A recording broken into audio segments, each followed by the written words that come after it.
I said, still in love with you. Yeah. Hey, everybody, and welcome back to the Still in Love podcast. We are still in season 4, and this is episode number 13. And we're excited to be here today. You excited? I am very excited. Good. Okay, what are we talking about today? Happy wife, hurting husband. My Lord. Happy Okay. wife, hurting husband. Let's talk about it. Mhm. Oh gosh, I think there's so many men that can relate to this Okay.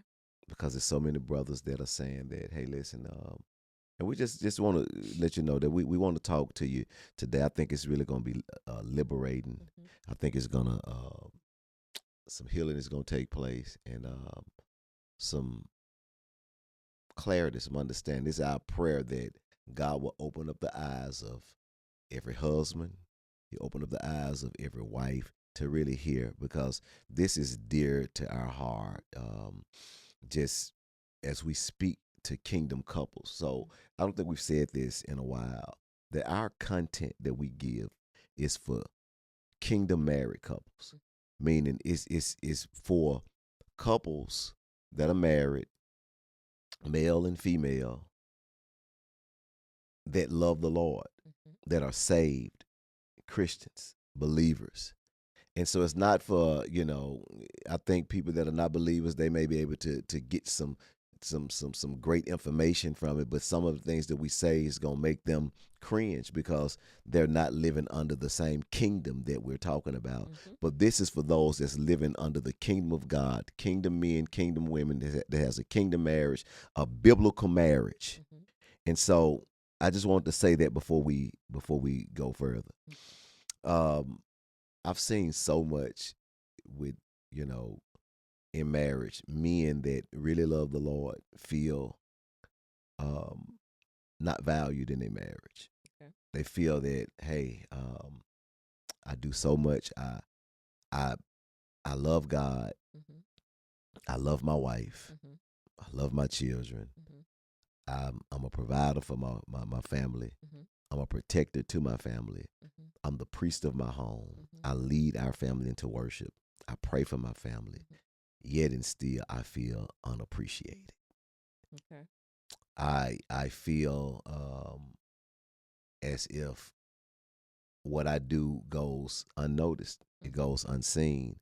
The sacrifices that I make, the efforts that I give, it goes unseen. And the way I look at it is this: hey,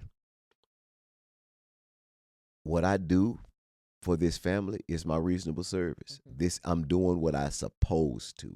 Mhm. And I don't need any pats on the back and I don't need any, accolades for it because this is my reasonable service because this is who I be. Mhm. It's not just who I am, it's who I be. Mhm. It's what I do, it's who I am, it's who I be, it's all of that. So I don't this is what I'm supposed to do. Mhm. At the same token, it feels good if it's acknowledged, Mhm. if it's celebrated. Mhm. If my wife could say, hey, listen, I see what you're doing. Mhm. I see the sacrifice that you're making.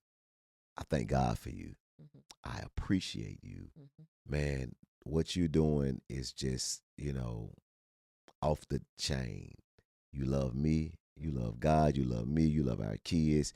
You're there. You hold it down. And I really thank God for you. And to hear that, and not only to hear that, but when that's exemplified, when that's shown, you when you say it and you show that you appreciate your husband, Mhm. what it does for that man is on a whole nother level. I was sharing with the staff earlier, and I said, you know, what I don't expect you all to tell me thank you for getting a check. Mhm. That's you work. So we raise money, we, do what we do to ensure that the resources are here. And so this check belongs to you. But I mean, it'll feel good to just say we appreciate, you making sure that you everything is on point, that we get bonuses, that that you hold it down for us. And so I want you to hear this. Also,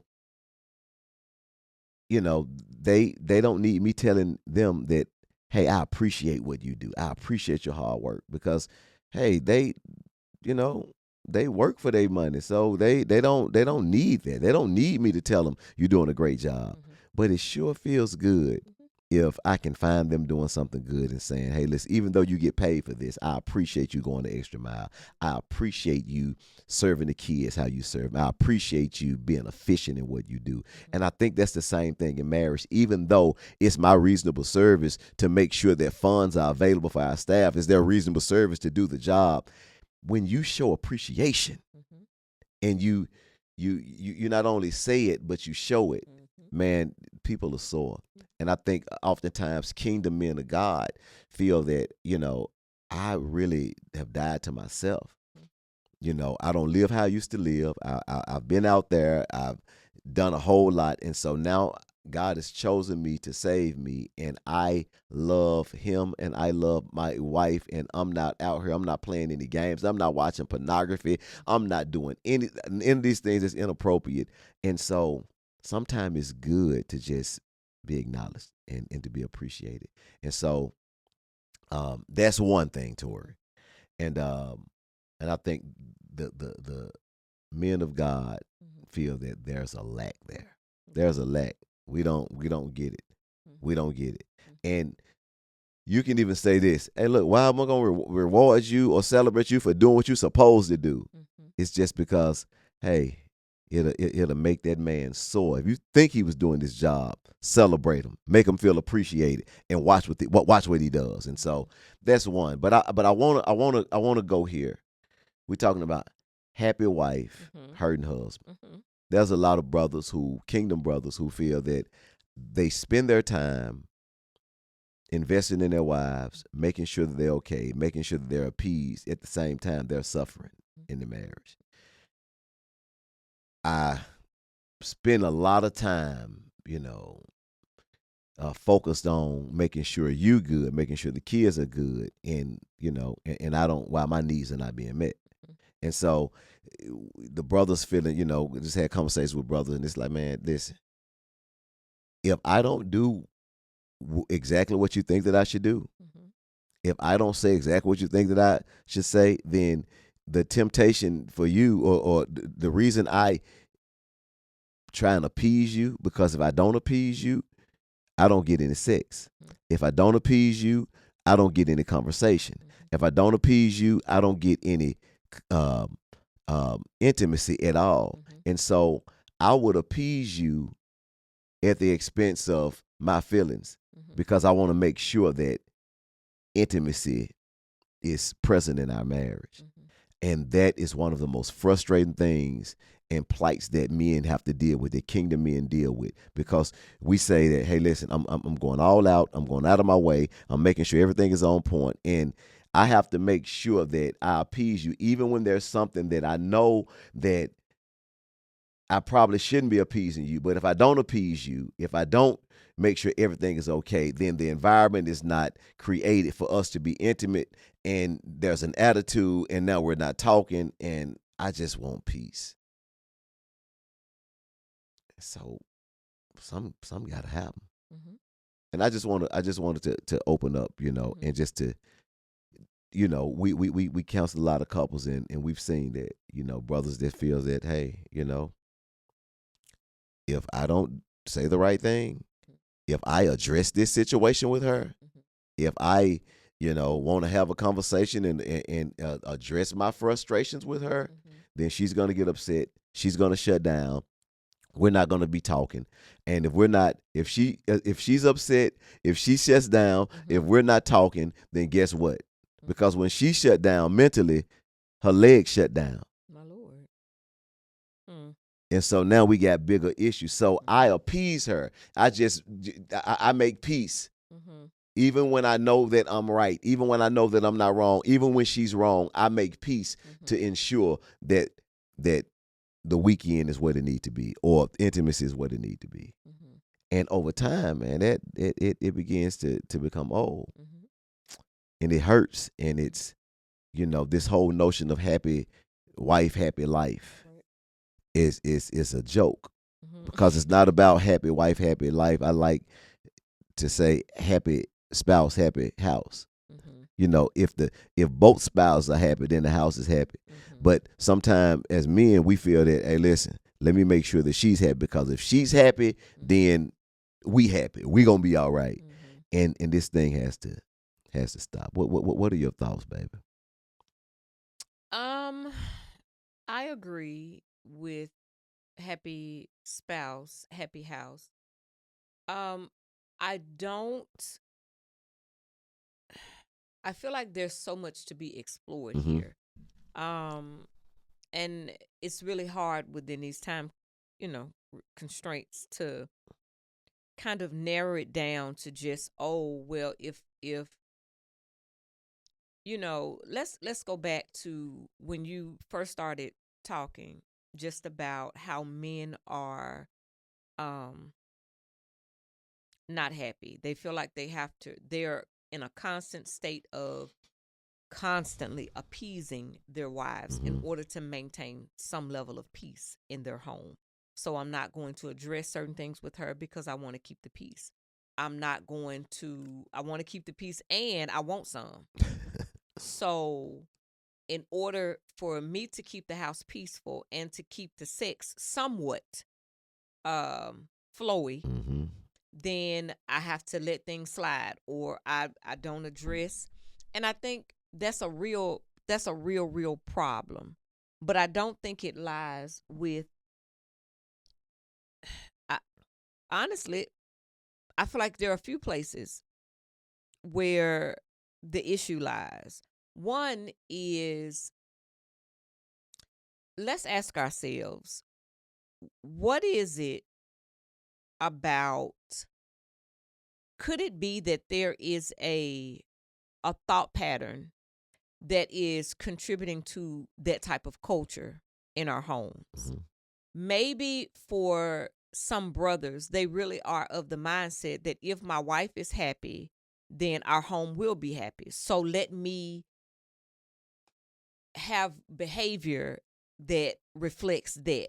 You know what I'm saying? Mm-hmm. And if that is your mindset, then that may not be the best mindset to have. That if my wife is happy, in essence, if I'm ensuring that she's happy, then I know that the house will be good. And I say that because, like, hear me out.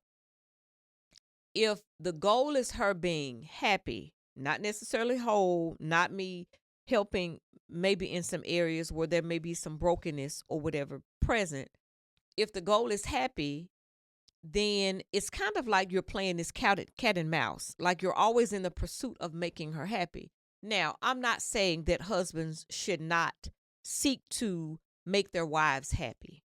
You know what I'm saying? Like Mm-hmm. I'm I don't want us to use the word happy loosely. Or and let me reframe what I'm saying this way. I believe that a part of marriage, period. But I do believe that men should be in pursuit of ensuring that their wives are happy. Mm-hmm. I do. I believe vice versa, but in this, I believe you should look at your wife and think about ways. Let me think about ways that I can make her happy. What can I do for her? I believe Absolutely. that husbands should be mindful of their wives a lot more. Like, I'm serious, like a lot. Now, in terms of, I think how we're talking about it today is, I want her to be happy, meaning I'm not giving resistance to things that may be of detriment to our relationship. I think that is a problem. If you are seeking to make your wife happy because you guys are in a flow of reciprocity, like you giving, I'm giving, we're seeking to make each other happy, is one thing. If you are not addressing things that need to be addressed in your marriage for fear that it will backfire on you, that is a problem. Mm-hmm. So if your mindset is one of, that I have to function even like that in my marriage, there lies one of the issues. Maybe there needs to be a paradigm shift for some brothers who are coming into it or in a marriage, and you are of the mindset that I have to do all of this appeasing in order to keep my wife happy. And I say that that could potentially be a problem because you're not addressing any issues. All you're doing is you will forever miss the mark, because if what is rooted deep in her happiness is her getting her way, regardless of how it makes you feel, regardless of how it could be hurting the relationship as a whole, you are perpetuating a cycle that will likely not end, because your mindset is, I'm going to do whatever it takes to appease. And really what you're saying is, I'm going to appease her brokenness. And that's going to be a problem, because anybody who has dealt in any measure with someone who is broken, you know that there is nothing you can do to see. It's kind of like a broken cistern or a broken pot. You're going to constantly pour water in it, but nothing is going to fix that hole. It's going to continue to leak. It doesn't matter if you pour the water slow. It doesn't matter if you pour it fast. It doesn't matter if you set it on the counter just right. There is nothing you can do to stop it from leaking until it is fixed, until it is repaired. So I want to challenge my brothers who may be of that mindset that I have to do all of these things to appease her first. Because if you appeasing her is coming from, if her satisfaction is coming from a place of brokenness, then there's nothing you'll be able to do, because you may seal this hole, but there's another one, or there's always going to be something present that you're not going to be able to fix. And and I would even want to encourage them to take that yoke off yourself, because only Jesus will be able to heal and seal those pots. Only he'll be able to heal what is broken in her. Yeah, and I think that's that for that. I think there has to also be an awareness that we all have of each other, that there is some measures of brokenness that exist in us. So if you are a sister and you're listening, the initial conversation I want to have is, is there some areas in my life where I am unintentionally or intentionally giving my man, my husband, some unnecessary stress or work or creation of an environment or a culture where he feels like he needs to do all these things because I'm so broken that I can't literally just sit up and enjoy just a peaceful, whole, reciprocated relationship. You give, I give. And we're human, so we're going to miss the mark. If I do something that ruffles your feathers a little bit, let me know. You know what I'm saying? Don't sit on it. Don't sit in it. Let me know. Give me an opportunity to fix it.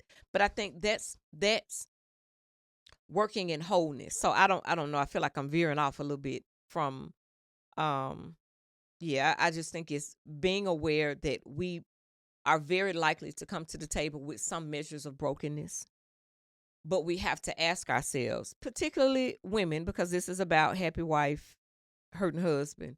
Could I be helping to create an environment where I am forcing my husband to overlook, excuse, ignore my issues for the sake of keeping a happy home? Mm-hmm. And if that's the case, if my attitude is so abhorrent, it's so awful that my husband is constantly kind of like walking on eggshells. Absolutely. To make sure that I'm cool and I'm happy, so I don't give him work. I don't, and we're saying work, that's terminology that we normally use, but that I don't give him attitude, that I don't give him, just a bunch of, work works in this situation, but so that I'm not giving him something he doesn't necessarily deserve. And I think those issues go deeper than just you and your spouse. I think if that's the case, then we got to pull back the covers on what is your why? Why are you giving him? Why are you doing that? Is it self-sabotage? Am I looking for a reason and out to not pursuing wholeness feels weird because you've never really experienced a whole relationship of equal footing or reciprocity. You give, I give, from a place of wholeness. You've never experienced that. So not having that, not knowing what that feels like, it makes you uncomfortable. And we are creatures of habit. Yeah. As humans, we are creatures of habit. We look to be in places where we know how to function. I know how to function in chaos. I know how to function in attitude land. I know how to get you to do certain things by using and manipulating through my attitude. So I know how to do that because I've had years of practice. So this is where it's my go-to. It's my default setting. When I'm experiencing something, I go back to what I'm familiar with. And so if that's the case, and that is causing some issues in your marriage, the attitude, the way I'm able to get my way is by shutting down or having an attitude or ensuring that he walks on eggshells or letting me have my way, giving me my way. Well, if you always get in your way, I don't necessarily think that is, you got to ask yourself, am I always getting my way? Do I ever bend towards what he desires? Or is it always about appeasing me? Because you too obviously have brought into this notion that happy wife, if I'm happy, then everything else around me is going to be happy. So I think sometimes challenging how we're even looking at happiness in marriage and giving in marriage. It's not happy wife, happy man. It is two people being happy in a relationship where we're both giving. We're both giving grace. We're both giving love. We're both giving forgiveness. We're both giving. We're both giving. And sometimes it may not be we're giving 50-50 all the time. Sometimes it may look like 70-30. Sometimes it may one way or the other. But we shouldn't constantly be in a state of that. Yeah. We should not constantly be in 70-30, 80-20. We shouldn't be. The goal should be let's remain 100-100. I'm giving you my 100. I'm giving you, you're giving me yours. So, and I think what a lot of brothers, just to hear the hearts of some brothers is, if it's, hey, listen, if we don't do things, how you want them to be done or when you want them to be done, it's gonna be a problem. And some of that is control. Yep. It Absolutely. is. I want things the way that I want them. And when you try to do something outside of that, you're disrupting my place of comfort. I'm comfortable there because I'm in control. And if that's you, as a sister friend, if that's you, then you've got to get that. You got to take that before the Lord. Like, why do I have to have so much control? Yep. Why do I need that to thrive? I'm only happy if I'm in control. Why are you only happy if you are in 100% control? And I guarantee you, most of the time, it's not just your husband who's having that problem with you. That's right. It is also showing up in your relationship with the Lord. So those are areas when the Lord, the Holy Spirit brings that to your mind and that may be something, you take that to him. Search me through and through. Like, what are those areas and how do I heal from this? Yeah. You take it to the Lord like that. I don't know. I just feel like we don't talk enough about how to take the stuff to the Lord. Like, hey, search my heart for real. Is there anything in me that's forcing my husband, that's making me feel like, first, why am I always needing to be in control? And help me to surrender the control over to you first so that I can show up better in my marriage with less control. Yep. But I think it starts there. Like, why do we, and we need control for so many different reasons. You know what I'm saying? Like, we really do. It is a place of comfort for some of us who felt like you didn't have much of that growing up. So you try to hold on to as much of that as you possibly can. And you don't realize all the time how it's hurting your relationships because you're only focused on giving your own self safety. Yep. And so but that's a part of walking with the Lord. The Lord reminds us of that too. Like, hey, your safety is not found in you. Your safety is found in me. I care for you. I love you.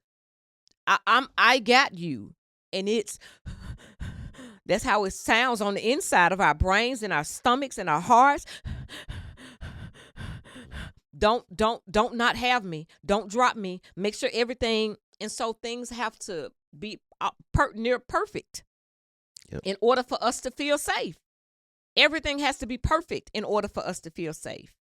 And so that's not realistic. And that's why we keep, we'll keep the we'll keep the chaos going, because to us that feels like safety. Control feels like safety. And that is running your husband into yeah. I mean, a bad place. Yeah. Because this is what the hearts of the brothers is like, man, listen, I'm doing everything in my power to make sure that, that things are on point. But because of this control, because, hey, listen, we're going to do pretty much, she's going to manipulate the situation, or it's going to manipulate it to where we're going to do what she want to do. If she want to do this, we're going to do this. If she want to go here, we're going to go here. If she don't want to do this, we're not going to do this. And so I'm just trying to appease, because again, when I don't appease, and I'm not, you got some brothers that's being a doormat, and that's one situation I think we can talk about. So it's not good to be a doormat, but other brothers, like, I'm not trying to be a doormat. It's just, I want peace.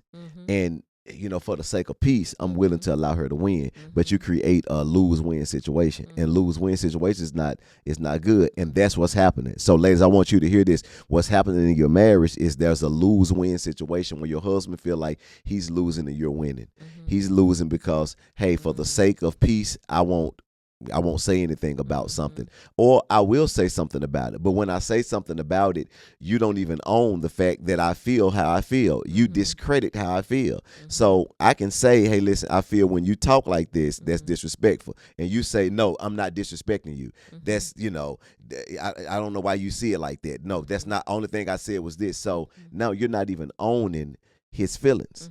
And so when you don't own his feelings, you can't even acknowledge that there's a problem. So it continues to perpetuate itself. So now it's he can't even communicate because you don't think that there's a problem. Right. And so you have that situation, and so now it perpetuates itself. So he tried to, when he put his foot down and said, this is what we're going to do, hey, okay, you may straighten up for a minute, but then you go right back into that. And he continues to put his foot down, but that's not the only issue. There's other issues. So now you feel away because he put his foot down. He's trying to create peace.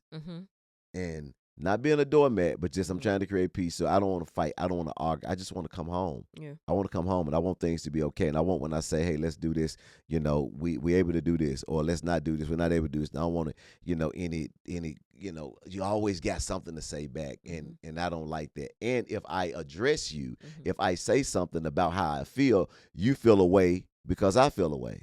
And so that's a problem. So now I can't feel how I feel, because if I feel how I feel, you're upset with me because I feel a certain way. So now the mood is not there anymore. So look at the domino effect. So now the mood is not there anymore, because now you're not in the mood because I've messed up the mood, in your words.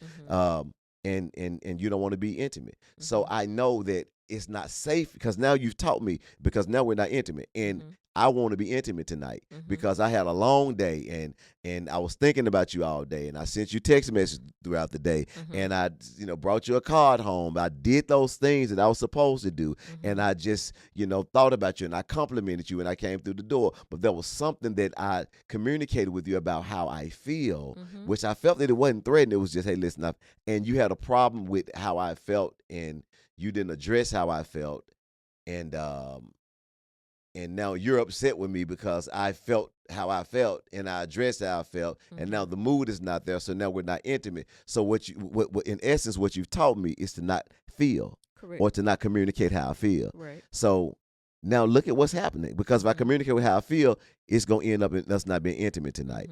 So this is what's happening. So now it's frustration. So now I don't even talk about how I feel. And I don't, if you hurt me and you say something that I didn't appreciate, I'm not going to even let you know that I didn't appreciate that. Because if I let you know I didn't appreciate that, you're going to feel a way about me letting you know that I didn't appreciate that. And so now what's been set up in this marriage is a happy wife or an appeased wife while the husband is hurting. Right. And so this is what we're seeing. And I want to encourage you, ladies. He's losing. And you don't understand it. You don't see the fact that he's losing. And he's getting sick and tired of losing, because he know that hey, I can't communicate this, I can't communicate that, I can't say anything about this. And so in order for things to be okay, then I need to make sure that I don't say anything while he's hurting. He's hurting. Mm-hmm. He's hurting. And it goes on and on and on. And now there's people who actually go weeks and months without being intimate with their spouse. Mm-hmm. And just because he don't cheat, just because he's not watching pornography, just because he's not appeasing himself, Mm-hmm. doesn't mean that he's not hurting. Mm-hmm. Doesn't mean that it's not withdrawal after withdrawal after withdrawal. And when that level of brokenness in you Mm. would blind you to see what's taking place, man, it's hurting him. Mm. And what has to happen is you gotta get the healing, and you gotta get whole, and you gotta recognize that this is a problem because he's feeling unwanted, undesired, unappreciated, unloved. He can't talk about it, and he's hurting while you're being appeased. And what'll end up happening, Tori, is this brother will say, hey, listen, I've had enough, and I want out. And you're feeling that, how in the world did we get to this? And you've lost a good brother. And listen, you prayed for a man of God. You got there. You prayed for a man that's going to protect you. You got there. You prayed for a man that's going to provide. You got there. You prayed for a man that's going to be a good father. You have that. You pray for a man that's going to communicate with you. And you have that. That's going to love you. You have that. And yet and still, you withhold from him. Yet and still, you pull away from him. Yet and still, you don't appreciate him, or at least that's how he feel. If he's not appreciated, if he's not celebrated, he will vacate the premises. He will terminate the marriage. Mm. And I'm encouraging brothers, brother, listen, pray. Brother, trust God. Brother, stay there. Fast and pray. Keep believing God. But what I'm seeing more and more is that, man, I feel like this is falling on deaf ears because they're saying, I am praying, I'm fasting, I'm trusting God, but to no avail, because she's taking my walk with the Lord for granted. She's taking my kindness for granted. And it seems like that the good guys are finishing last. Now, when I was cheating, she was chasing me. Mm-hmm. But now that I'm chasing her, she's running from me. Mm-hmm. And this is the problem. Oftentimes you have situations where you're ostracizing your husband, you're pushing your husband away, and then you have a problem when he doesn't desire you anymore. Like, the problem is, and you have to look in the mirror and introspect, because you failed. You've never once introspected and say, listen, I'm the problem. This is me. When have you told him, hey, listen, I'm hurting us. I'm hurting myself. I'm hurting you. I'm hurting this situation, and I got to get better. I don't want to lose you. I'm saying this because I know this the statistics of, and I've said this before. How many of you all know in your family a man that love God, that love his wife, that love his kids, that provide for his kids, that communicate well? How many men do you know in your family like that? And we said this in the congregation, and I mean, it was like, I don't know, one maybe two max.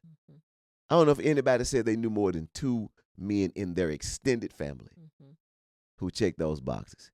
Yet God has blessed you for this to be in your household, and your mindset is like, I mean, it is what it is. That's what you're supposed to do. Rather than appreciating them, rather than celebrating them, rather than say, man, it's party time, because you got something that 97% of women don't have, and you've been blessed to have that. Honor that. Appreciate that. Celebrate that. And get the help that you need, and understand that while it appears as if you're winning, or if you're happy, or you're being appeased, or you're manipulating the situation, your brokenness is hurting your marriage. And my encouragement to you is, you don't want to be on the outside looking in. And sometimes people don't think about it when they're blinded by the issues. They don't think about being on the outside looking in. They don't think about, we talked about this before, to where it's if you all divorced today, he can be married tomorrow. Mm-hmm. Just because just there's so many women, but and you can be married tomorrow, but who you gonna marry? Mm-hmm. And I want you to hear my heart on that. Mm-hmm. Yes, you can marry. Yes, there's options. Yes, you the prize as well. But what I'm saying is that to find a good, godly man who is into you, Mm-hmm. you can get somebody. But who is that somebody? Mm-hmm. And so the encouragement is that pay attention. He's hurting. Man, he love you. He care about you. He think about you. He honor you. He love God. Mm-hmm. He got off the shelf for God and for you, and you're a benefactor of that. And but he's been trying to communicate some things, and he's been trying to talk to you, and it's been to no avail because of your brokenness. You can't hear him. You defensive. You point fingers. You don't introspect, and your marriage is suffering. Mm-hmm. And he's been communicating that, and you've not been hearing him, and this thing can be terminated. And I pray to God that you're hearing this today and you're saying, you know what, I got to do something, and I got to get before the Father to help me, because I don't think that this is what you want. I don't think this is what you desire. Yep. I just think I'm not paying attention. I'm not locking in. I'm not leaning in. I'm not really focused on what I really need to do because of my brokenness. I'm so familiar with being broken that when I see wholeness, it scares me. Mm-hmm. It scares me. I'm not used to being in a relationship like this. I'm not used to being with a man that loves me, that chases me, that honors me, that encourages me, that compliments me. I'm not used to that. I'm used to men that cheat on me, that lie to me, that gave me disease, whatever. And so when I see something different, I'm not familiar. Even though I don't like where I came from, I'm familiar with that. Mm-hmm. And this man is unfamiliar. Mm-hmm. Man, God has favored you. Mm-hmm. Ladies, listen, he has favored you. Mm-hmm.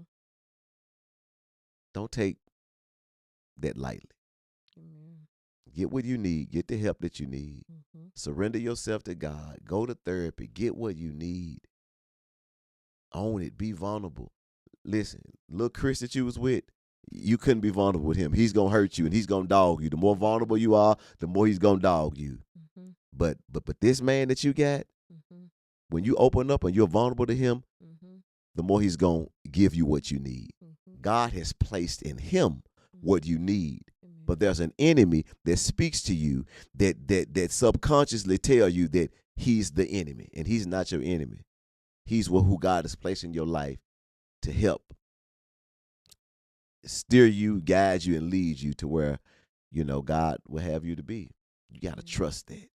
You got to trust that.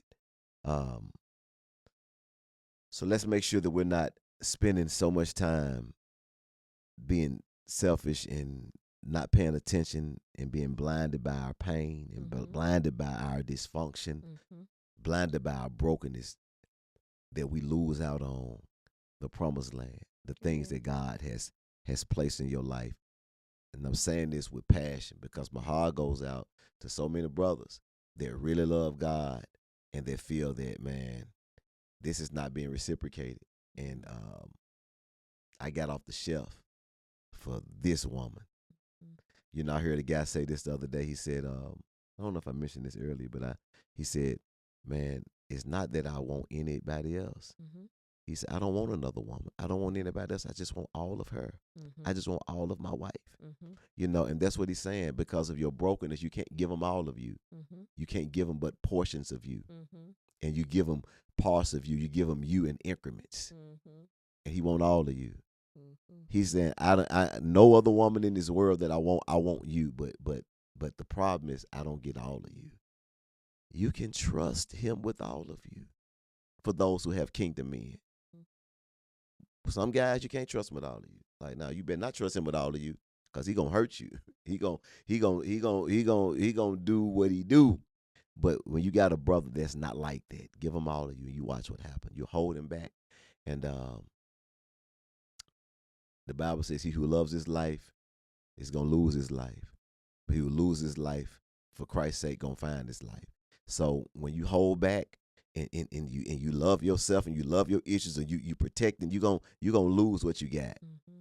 But when you willing to say, hey, listen, let me give my all to this. You watch what take place. You watch what take place, because brothers are saying, hey man, I may be better off, because it's not like I'm married anyway. That's how the marriage feels. Like I don't, if we ain't having sex anyway, we not having any intimacy anyway. It's not, so maybe I'll be better off without you. And I can find happiness and intimacy somewhere else. Yeah. And so pay attention to that. And I know you may not feel your best, and you may not feel he's all of that, but maybe that's a trick of the enemy that's blinding you from what God would have you to have. Amen. And let's make it right, sisters. Amen. And brothers, listen, you got to hold it down. You got to keep praying and keep fasting and keep believing God and keep trusting God. And sometime, you have to put your foot down and say, this is how it's got to be. And this is how it's going to be, with love, with compassion, with empathy. This is what needs to take place. And come what may. Mm-hmm. Come what may, but this has to happen. Let's see what God going to do. Amen. Amen. Amen. This was amazing today. We hope it has blessed you as much as this conversation blessed us to even have it. And like always, until next time, we love you. And don't just start in love, but stay in love. Until next time, peace, y'all. Peace. Thank you for listening to the Still in Love podcast. We hope that you have enjoyed this episode and it has indeed blessed your life. If it has, we need you to do 3 things for us. 1, we want you to subscribe to this podcast on your favorite platform, so that way you can be notified when a new episode drops. Number 2, we want you to review it. Click on that 5-star and let us know how much you enjoyed it. We absolutely love feedback here at the Still in Love podcast, and this helps us to make sure that we are scratching where there's an itch. And number 3, we want you to share it with a friend or family member. Also, if you have a question, we'd love to hear it and even talk about it right here on the podcast. You can submit those questions at stillinlovepodcast.com. You can also connect with us on Facebook and Instagram at Innovation Church Memphis, and on TikTok at We Are Innovation. Until next time, peace. Don't just start in love, but stay in love. Thanks for tuning in to Still in Love podcast. God bless.